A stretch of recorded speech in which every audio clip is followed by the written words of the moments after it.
ẹ̀yin èèyàn mi, ibo ni ká ti bẹ̀rẹ̀? Where to start? Where to start? Where to start? Kí Ọlọ́run kó ṣe kí ni, kó ṣàánú wa. Ẹ jẹ́ àkọ́kọ́ bẹ̀rẹ̀ lórí ọ̀rọ̀ Austin. Ṣé rí ilé ayé yìí? Ìgbà ò lọ bí òréré o. I've been trying to avoid this whole drama because ṣé rí Ọlọ́run má jẹ́ kí a rí àpadàbọ̀ sí aburú. Wọ́n níyàn tó ń gòkè kó ṣọ́ra ò, torí tó bá bọ̀ ńlẹ̀ gbogbo èèyàn tó tẹ̀ gòkè ló máa gbà kọjá. Nǹkan tó ń ṣẹlẹ̀ nìyẹn. Tí n bá padà rẹ̀ bá mi pa. Èèyàn tó ń rise kó ṣọ́ra because ibi tó tẹ̀ gòkè ibẹ̀ náà ló máa tẹ̀ padà tó bá ń bọ̀ ńlẹ̀. Àwọn nǹkan kan wà tí mo kọ́kọ́ fẹ́ pe àkíyèsí yín sí lórí ọ̀rọ̀ Austin. Ṣé rí kì í ṣe nǹkan tó easy. Ọlọ́run má jẹ́ ká ṣubú. Ọlọ́run má jẹ́ ká ṣubú ká má lè dìde mọ́. I think that's the prayer. Èmi dẹ̀ máa ń fi òun lé ayé pé ipòkípò tó bá bá ara ẹ̀, pick yourself again and move on. Dust yourself up again and move on. I think that is the best way. I will explain to you in a jiffy. Mo máa go into ọ̀rọ̀ Ọmọwùmí náà àti ọ̀rọ̀ Mọ́rìn, but ẹ jẹ́ àkọ́kọ́ bẹ̀rẹ̀ lórí ti Austin. Ipòkípò tó bá bára ẹ̀ ní ayé, ibikíbi tó bá ti bára ẹ̀, tó bá lulẹ̀ gbà dìde, pick yourself up, start all over again. That is the best remedy. Àwọn kan wọn dúró tì ẹ́ o, àwọn kan fi ẹ́ sílẹ̀ o, bí ilé ayé ṣe rí nìyẹn. Ilé ayé tá a wà yìí bó ṣe rí nìyẹn. Anybody that is with you when you are making it, they are there because of what they can milk out of you. That's the hardest truth. Nǹkan tó ń gé lára ẹ̀, orí ẹ̀kún ló sọ pé kán wá bẹ́ẹ̀ fà. Ó mọ̀ pé àwọn èèyàn náà fẹ́ fi ẹ́ ṣe àtẹ̀gùn ní láti gòkè. Tẹ́ bá rí gbogbo ọ̀rọ̀ tó ń ṣẹlẹ̀, ẹ máa understand pé Austin jẹ́ ọkọ̀ tó jẹ́ pé ó kéèyàn mọ́ra.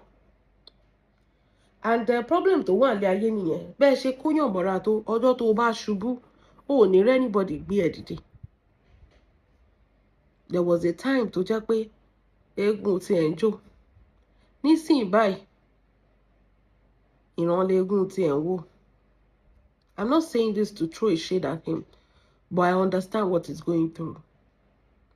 The people you see fighting for you now, my dear, kó má dàbẹ́ ni pé wọn ò ṣe nǹkan kan ni. They can't help you. See, let me tell you, ìwà èèyàn máa wùwà ẹ̀. Wípé o ṣe rere fún ẹ̀dá, ìyẹn ò sọ pé wọn ò ní wúwà tó wà nù wọn. Ṣorí ìwà tó ń wù sí ẹ ní ìgbà tí ayé ṣì ń, tẹ́gùn tí ẹ ṣì ń jó. Ìwà tó ń wù nìyẹn torí pé wọ́n fẹ́ ti ara ẹ̀ dìde, so they will pretend. Ṣó yé yín nǹkan tí mo sọ? Ní ìgbà tí ayé ń yẹ, people that are around you, they are the most pretentious fellow because they are there for what they can get. These are not nice people. Ìgbà tó bá ní owó lọ́wọ́ ló yẹ kó wà careful of the people around you. Ẹlòmíì ibi tí ò dé nígbà tí ò sí owó lọ́wọ́ ẹ̀, ibẹ̀ ló máa dé ìgbà tó bá lówó lọ́wọ́. The people don't like you based on, they like you because ìwọ láyé ń sọ lọ́wọ́lọ́wọ́. So everybody wants to associate with you. It's understandable. It's shaking, it's understandable. Everybody wants to associate with you. Ìgbà táyé ń yẹ, everybody is there. They are not there because they love you. They are there because of what they can get from you. And when they realize that, yes, they have milked you, they have used you, now they have become somebody, they are going to leave. I don't know how you always think this will play out. I don't know how. You always think this will play out. People are there to use you, especially when you are like a resources to them. Any shaking for me, you'll betray him. What were you expecting? If you turn yourself into a footmat, people are going to step on you. If you turn yourself into a ladder, it's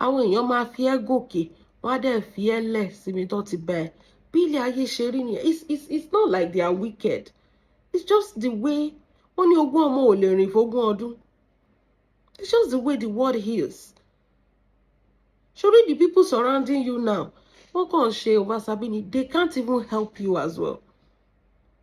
You fighting this, who are they? Tani Itele, Tani Sidi, Tani Kini Aisha, Tani Kini. See, our wishing.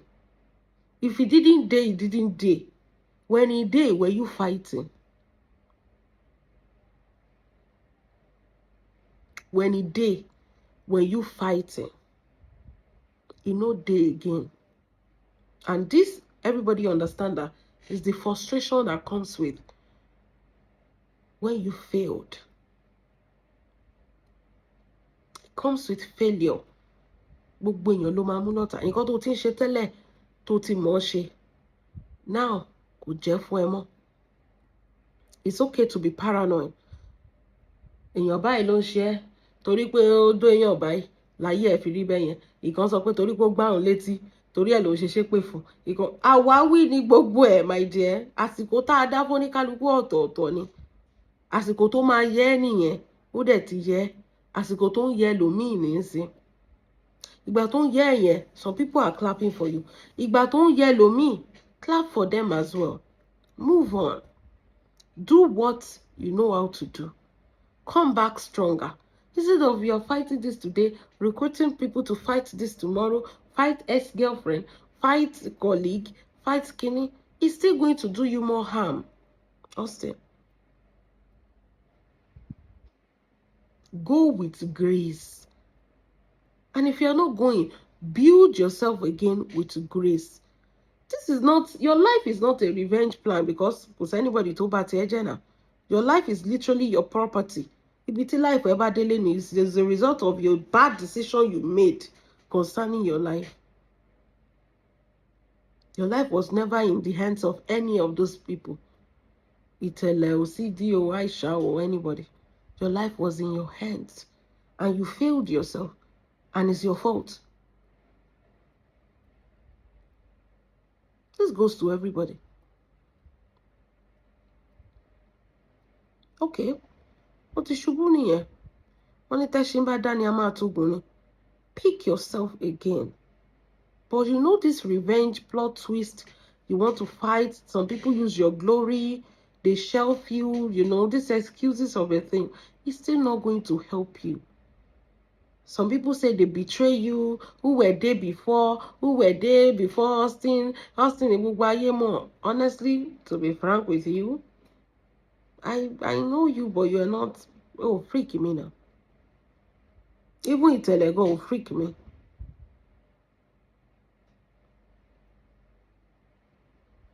But I understand. It's okay to be bitter. It's okay to be hungry. But don't you think it's enough? The ex-girlfriend left you after she has used you. She left you. Of course. That is what people are meant to do. They are going to use you. Because you are usable. I'll be reusable then, yeah?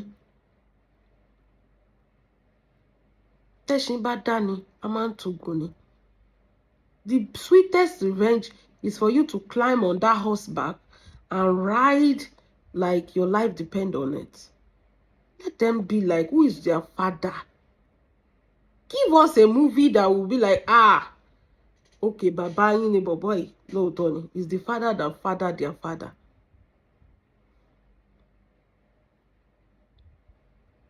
But here you are, recruiting some people. I want you to know, why can't you just join with those people that are fighting for you, fighting your colleagues for you? and kí gbogbo yín kẹ́ fi idea kẹ́ mú mọ́ papọ̀ kẹ́ fi ṣe fíìmù. Ṣé wọ́n sọ fún ẹ pé ò lè ṣe fíìmù mọ́ ni tó dẹ̀ tún máa la gbogbo ìwọ ló ṣe fíìmù gbà yẹn náà tí gbogbo ayé rí? Ṣé wọ́n sọ fún ẹ pé talent, rewrite your script, do something with your life instead of fighting up and down.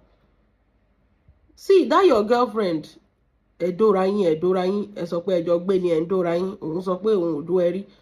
That your girlfriend, she's never coming back. Ẹ máa sọ pé ọ̀rọ̀ ẹlẹ́yà tẹ́mu ó wà brutal, but I will not sugarcoat it for you. She's never going to love you. She might love you. She might come back tó bá rí pé ayé tún ti ń yẹ ó tún ti di big star àwọn tí ń release the cinema movie. She might come back.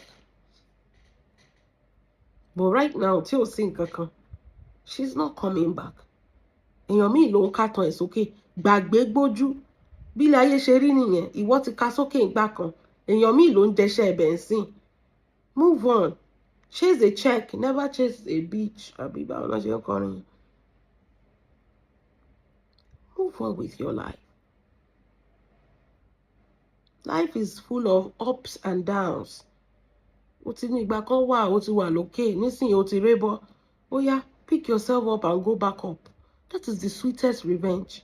Pariwo tẹ́ ń pa tẹ́ ń sọ pé bàbá ni, who are these people? Yes, àwọn tó jẹ́ ọmọ kékeré wọ́n níbi tágbàlagbà wá lọ́mọ kékeré máa ti wá bá.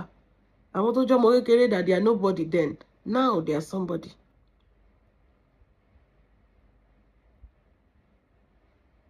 Àwọn tó jẹ́ ọmọ kékeré that they were nobody, àwọn láyé fẹ́ wò ó sìn. It's called life. Ilé ayé turn by turn, turn by turn, turn by turn.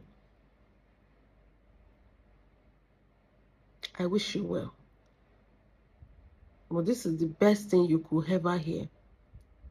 Pick yourself up. You don't need all this nonsense. Táwọn bloggers ń gbé ẹ kiri, I won't defend you. I'm going to tell a story ọ̀dẹ̀ kan wá tún fi ọ̀rọ̀ ilé ayé ẹ̀ fẹ́ be gather crowd. Mo mọ story nǹkan tó ṣẹlẹ̀ ń bẹ́ẹ̀ kíní kan. You don't need all that. Tó bá sọ pé bàbá èèyàn ni ẹ, let them know. You know, disappear, come back stronger. Give us a movie tó máa mú gbogbo ilé ayé títí. That is the sweetest revenge. Let them blab ó betray ẹ kíní kan ọmọbìnrin yẹn ti lọ, Aisha ti lọ mọ́ ẹ lọ́wọ́. Bí ayé dẹ̀ ṣe rí ni. Ìgbà tó ń dùn ló wà ń bẹ. Ìgbà tó korò tó kan bóbó ọmọ yẹn ń lọ ni. It is well. That's all I have for you, Austin. Moving on.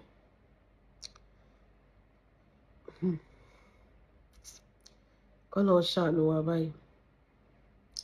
Mi ò mọ Yomi Fabiyi. Mi tẹ̀ mọ ibi tí mo fẹ́ bẹ̀rẹ̀. Bí a kì í ṣépè fún ẹni o. Bóyá kí n gégùn fún ẹni o. I don't know where to start.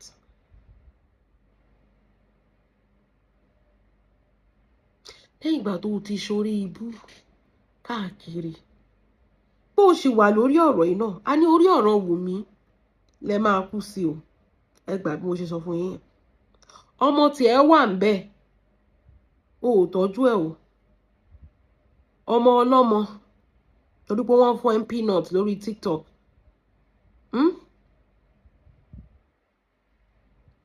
Wọ́n kó amọ̀nà ọ̀run má lọ. Bọ̀dá Yomi. Tó bá dẹ̀ mọ̀ pé o nífẹ̀ẹ́ Mohbad ju bàbá ẹ̀ lọ, o ò dẹ̀ lọ bá Mohbad níbi tó wà. Kó lọ gba justice ọ̀mẹ́. Ṣèbí justice tọ́lọ́run bá ti dájọ́ ta ló lè appeal. Lọ́bọ́ lọ́wọ́ ọba náà.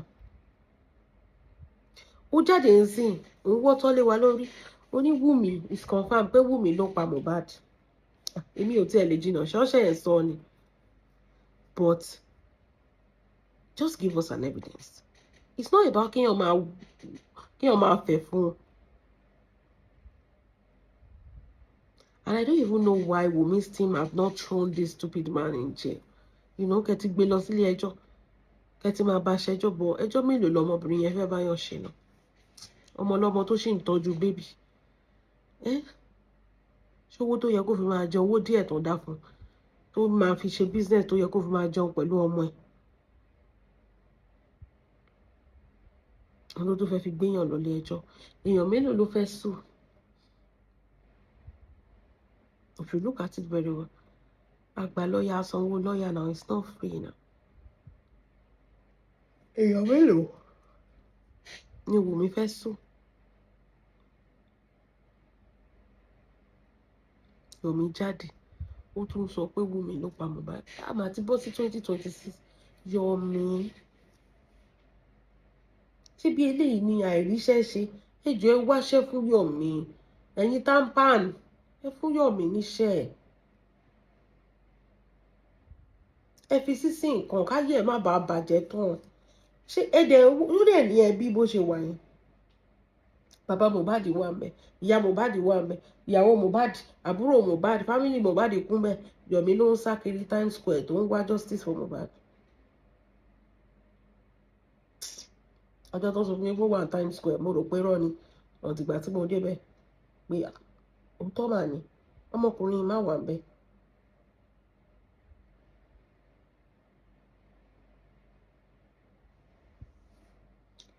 Ọlọ́run máa ṣàánú ẹ̀ o.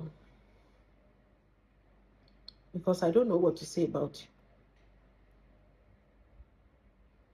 But don't you think, as a suggestion, don't you think that, tí ẹ kì í rò pé, kí ló rò pé Wùmí fẹ́ gain tó bá pa Mohbad? I want you to understand. Just kó tiẹ̀, mi ò sọ pé kó tẹ̀lé nǹkan tí mo sọ, but ìwọ tiẹ̀ jókòó kó tiẹ̀ ronú pé kí ni Wùmí fẹ́ gain tó bá pa Mohbad? Gbogbo royalty Mohbad wọn kò lẹ́ẹ̀dẹ̀ ní síbẹ̀. She stuck with Mohbad's son for the rest of her life. Ọmọbìnrin tó fẹ́ pa ọkọ ẹ̀ kò níṣẹ́ lọ́wọ́. She's a common law wife that is not doing anything. Mohbad náà ló mówó wá fún wọn nínú ilé yẹn tóun àtọmọ fi ń jẹun. Kí ló fẹ́ pa Mohbad fún? Have you even sat down? Yàtọ̀ sí pé o fẹ́ jà fún coins TikTok. Kò tẹ̀ kọ́kọ́ wò pé does it make sense kó pa Mohbad?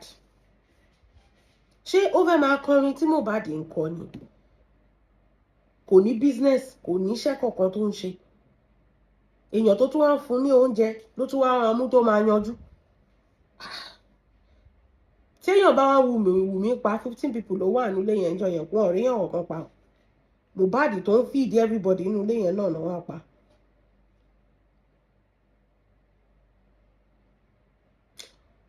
Another thing mo fẹ́ kó wò Yomi, mi ò sọ pé nǹkan tó ń ṣe kò dáa. In fact, múra sí dáadáa. Ẹ̀wọ̀n á tún yá dáadáa sí i. Ní pé, how do you think Wùmí pẹlẹbẹ yẹn will carry out a whole pine of somebody in a house of 15 people and kò sẹ́nibody, wọ́n kún gbogbo wọn lóorun, wọ́n ti wá sorun ikú, kò dẹ̀ sẹ́nibody tó máa gbáriwo Mohbad nígbà tí Wùmí ń gún pa? Because I want to understand.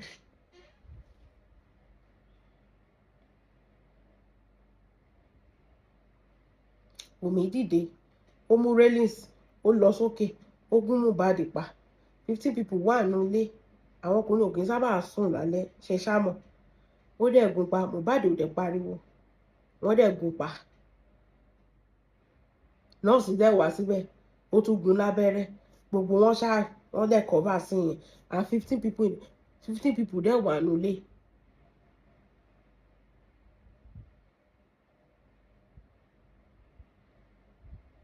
Mohbad ò struggle. Wùmí mú kínní, ó dẹ̀ gún pa. 15 people dẹ̀ wà nínú ilé. Mohbad ò dẹ̀ struggle. So have you seen Mohbad gan tó ń jà fún? Do you see how strong he look? Then compared to, have you seen Wùmí? Do you see how fragile she look? Ó dẹ̀ àbí ká sọ pé ó yin lọ́rùn ni. Wùmí jókòó sórí Mohbad ó yin lọ́rùn.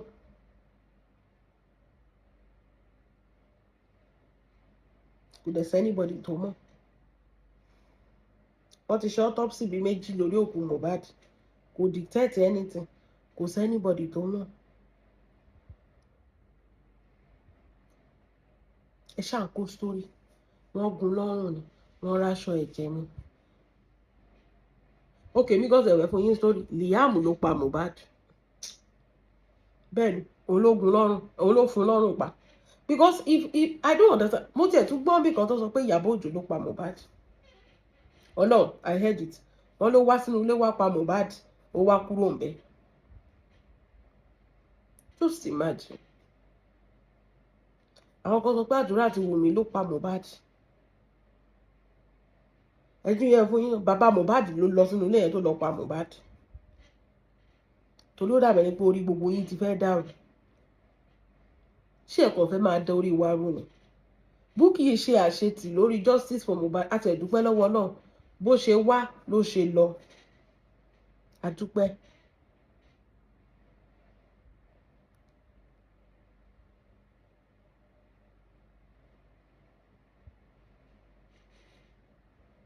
Ọlọ́run ò jẹ́ kó yọrí sí rere torí ọmọbìnrin yẹn ń pa pẹpẹ ìrànwọ́. Bukky, I'm coming back tomorrow. Mo jẹ́ kọ́kọ́ tìpù ẹ̀fọ́ ẹ̀ pé sórí tá lọ bá lọ àbọ̀ mo mọ̀ pé bó ṣe wà sí ọkàn ẹ̀ ò ní balẹ̀. Sórí lórí ọ̀rọ̀ Wùmí bó ṣe táàgì ọmọ yẹn aṣẹ́wó tó borúkọ ọmọ yẹn jẹ́, Ọlọ́run náà ò ní fi ọkàn ẹ̀ balẹ̀. Mo mọ̀ pé látijọ́ tó ti rí póòsì mọ̀rin bó ṣe máa rè ẹ́ dé Nàìjà nìyẹn tó máa lọ ṣẹ̀wọ̀n. Bẹ́ẹ̀ ni wọ́n máa rè ẹ́ dé bẹ́ẹ̀. Kí ló dé? Ó parọ́ títí oníkábíyèsí ló lọ ọmọ yẹn. O tún wá dé sí o tún wá ń fẹnu tó fi parọ́ tó ń sọ fún wa pé o ní evidence. O máa sọ fún wa pé o ní evidence pé kábíyèsí ń bọ́mọ yẹn sùn. O máa tún gbàgbé gbogbo kinní yẹn ni. O wá fẹnu yẹn ẹnu tí ìgbín fi bú òòṣà torí pé ó fẹ́ lọ Nàìjíríà. O wá lọ fi ń gún yọ̀ níwájú kábíyèsí. O wá ní kì í ṣàwọn ló lọ ọmọ mọ́. Jọ gbogbo àwọn èèyàn wàá pé gbogbo àwọn èèyàn tó ti sọ fún pé kábíyèsí ló lọ ọmọ yẹn wàá pé wọ́n padà Bukky ẹlẹ́sìn àgbáyé. You go call them back. You go tell them pé ìgbà ìmọ̀ ni o nínú ìgbèkùn ló wà ní táìmù yẹn o because inú ìgbèkùn bàbá inú ìgbèkùn ni. Bá dúpẹ́ lọ́wọ́ náà Ọlọ́run ti ṣẹ́gun ẹ̀. Ogun tó náà dẹ̀ ti ṣẹ́ ìkó gbọ́dọ̀ gbérí mọ́. Kò sẹ́nìbọ̀dì tó lé ọ̀sán kan ibi tí mo ti máa mọ̀ pé Ọlọ́run gbàdúrà ni ọ̀sán kan òru kan ló kẹ́rù ẹ̀ tó lòun ṣe justice for Mohbad nígbà tí ò rí rọ́pa mọ́mọ yẹn mọ́. Yọ̀mí báyìí ló kù. Ọlọ́run gun bọ̀dá Yọ̀mí bá wa ṣẹ́ ní àṣẹ wọlé má jẹ́ ògbérí mọ́. Gbogbo ẹnikẹ́ni tó bá sọ pé òun máa ní ọmọ Wùmí lára ládùúgbò gbogbo nǹkan tẹ́ ẹ ti gbà lórí ọ̀rọ̀ justice for Mohbad una dey take in fact extract ju àwọn òyìnbó tó wá extract mineral resources lọ. Still náà Yọ̀mí ò ríṣẹ́ ṣe. Ó jókòó lé justice for Mohbad torí pé ó fẹ́ máa fi powó. Kò ṣe kí ni kò ríṣẹ́ ṣe.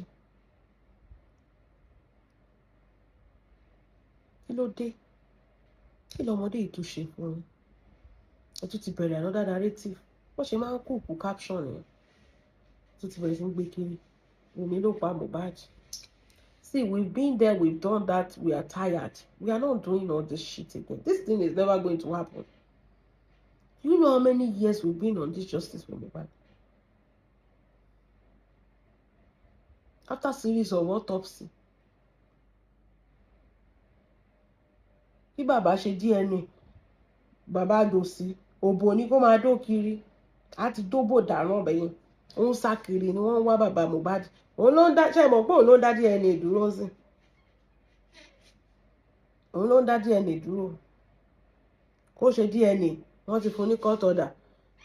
Ó lóun fẹ́ gbé lọ sí Amẹ́ríkà. Kò dẹ̀ lówó àtẹ̀jẹ̀ èèyàn tó ń ṣiṣẹ́. Kò ṣiṣẹ́ owó. Ó wá àwọn mùmú tó máa dáwó fún. Àbá àti dání. Mama Mohbad, you better go to a Nigerian hospital and do your DNA kó fún rẹ ní ìsinmi. Gbogbo orí ibú tẹ́ ṣe yẹn tó bá sọ fún yín pé kọ́bọ̀ tó yọ ní rí. Kọ́bọ̀ tó yọ ní fún yín, jẹran yín lówó, jẹ fámílì yín lówó. A ti ṣe ìwọ̀n tá a lè ṣe. Tọ̀ wá pé ọmọ tó yẹ ká máa tọ́jú dáwó fún. Ọ̀dọ̀ yín là ń bá yín wá justice for Mohbad. Tẹ́ ń dóbó kiri.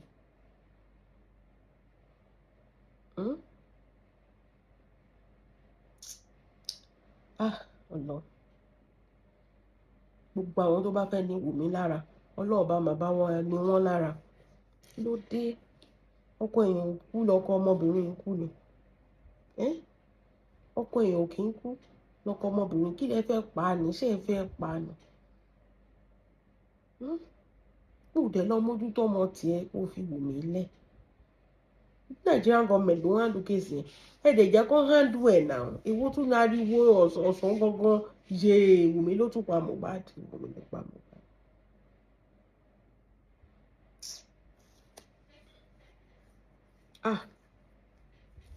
It is well. Maureen.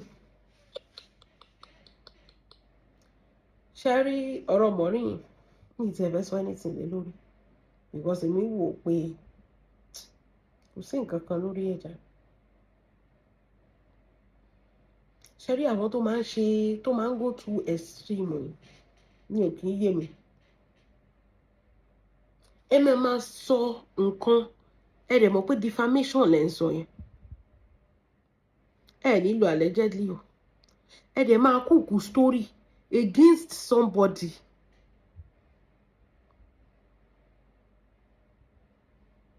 Ẹ máa kúkú story against somebody. Ẹ dẹ̀ máa gbé fún gbogbo ilé ayé. Wọ́n ní kì í ṣe àwọn pastor nìkan ló defame. Wọ́n ní dórí àwọn kings náà.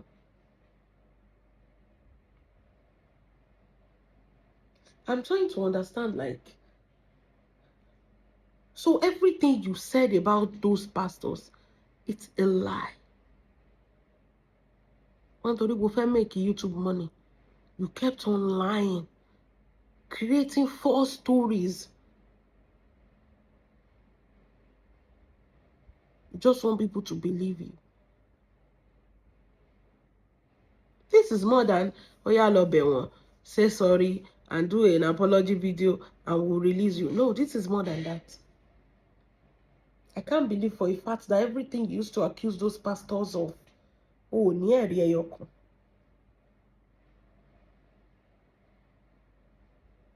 Or can create a story in to fit your narrative. Though Nigerian pastors will learn, but doesn't mean that you have to lie on them again.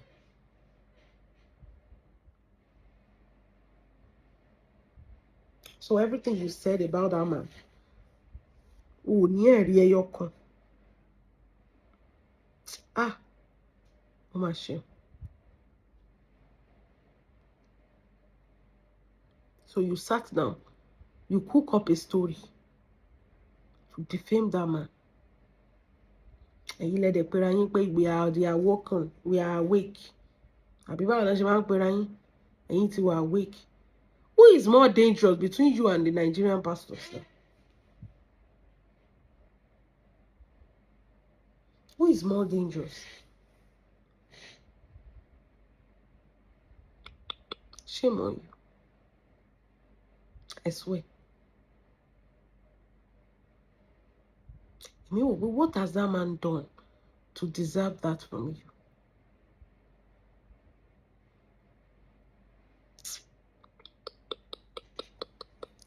A lot of things in this life. Mori aye musafaye. Our pastors, ṣé máa mọ̀ pé wọ́n ní families, wọ́n lọ́mọ, wọ́n níyàwó, wọ́n ní gbogbo. A pastor can preach something and you don't like it, right? And you talk about it. It's different from when you determine to use a false story to bring that pastor down. False story. False story. Gbogbo nǹkan tí Maureen sọ nípa máa yẹn is untrue nípa pastor.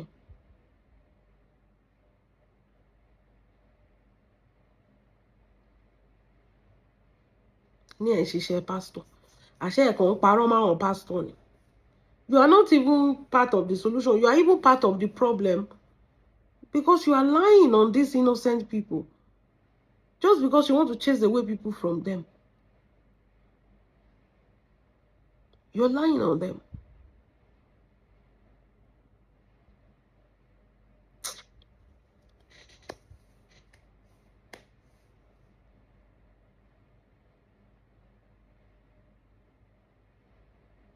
I can't even believe this. I can't even, think that Maureen will stoop so low to that extent. Torí pé wọ́n wá content. Ẹjọ́ ta ni ká wá believe lórí social media. Nígbà tó yẹ pé odidi mọ́rin irọ́ ló ń pa mọ́ àwọn pastor. Nǹkan tó bá ti yẹ kó parọ́ ẹyọ kan mọ́ wọn. Ó ti parọ́ mọ́ wọn ni.